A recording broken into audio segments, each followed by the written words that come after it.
ಧಾರವಾಡ ಲೋಕಕ್ಷೇತ್ರದಲ್ಲಿ ಕೈ ಅಭ್ಯರ್ಥಿ ಅಬ್ಬರದ ಪ್ರಚಾರವನ್ನು ಮಾಡ್ತಾ ಇದ್ದಾರೆ. ಹೊನ್ನಾಪುರದಲ್ಲಿ ವಿನೋದ್ ಅಸೂಟಿ ಭರ್ಜರಿ ಮತಬೇಟೆಯಲ್ಲಿ ತೊಡಗಿಕೊಂಡಿದ್ದಾರೆ. ಜನರಿಂದಲೂ ಕೂಡ ಉತ್ತಮವಾದ ರೆಸ್ಪಾನ್ಸ್. ಪ್ರಚಾರದ ನಡುವೆ ಬಿಜೆಪಿಯ ವಿರುದ್ಧವೂ ವಿನೋದ್ ಅಸೂಟಿ ವಾಗ್ದಾಳಿ ಮಾಡಿದ್ದಾರೆ. ಬೆಲೆ ಏರಿಕೆಯೇ ಬಿಜೆಪಿಯ ಬಹುದೊಡ್ಡ ಸಾಧನೆ ಅಂತ ಲೇವಡಿ ಮಾಡಿದ್ದಾರೆ. ಜನರ ಸಂಕಷ್ಟ ಪರಿಹರಿಸುವ ಕಾಂಗ್ರೆಸ್ ಬೆಂಬಲಿಸಿ ಅಂತ ಮನವಿ ಮಾಡಿಕೊಂಡಿದ್ದಾರೆ. ಇವರ ಮನವಿಗೆ ಪೂರಕವಾದ ಸ್ಪಂದನೆ ಅಲ್ಲಿಂದ ಸಿಕ್ಕಿದೆ.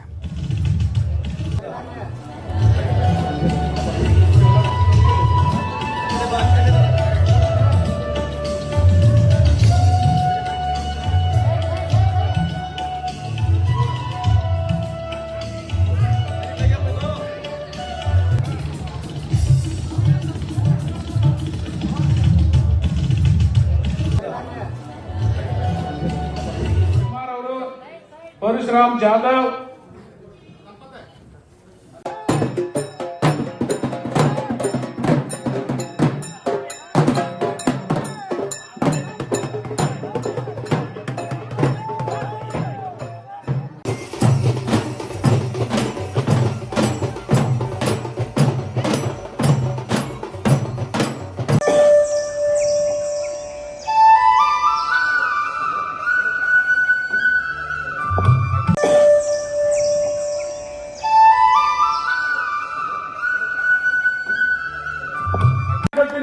ಇವರಿಗೆ ನೀವು ಆಶೀರ್ವಾದ ಮಾಡಿ 20 ವರ್ಷ ನಾವು ಪ್ರಹ್ಲಾದ್ ಜೋಶಿ ಸಾಹೇಬರಿಗೆ ಅವರಿಗೆ ಆಶೀರ್ವಾದ ಮಾಡಿದೀವಿ.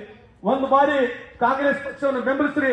ಕೇವಲ ನಿಮ್ಗಷ್ಟೇ ವೋಟ್ ಹಾಕೋದಲ್ಲ, ಎಲ್ಲರ ಪರವಾಗಿ ಕಾಂಗ್ರೆಸ್ ಕಾರ್ಯಕರ್ತರ ಪರವಾಗಿ ನಿಗದಿ ಜಿಲ್ಲಾ ಪಂಚಾಯಿತಿಯ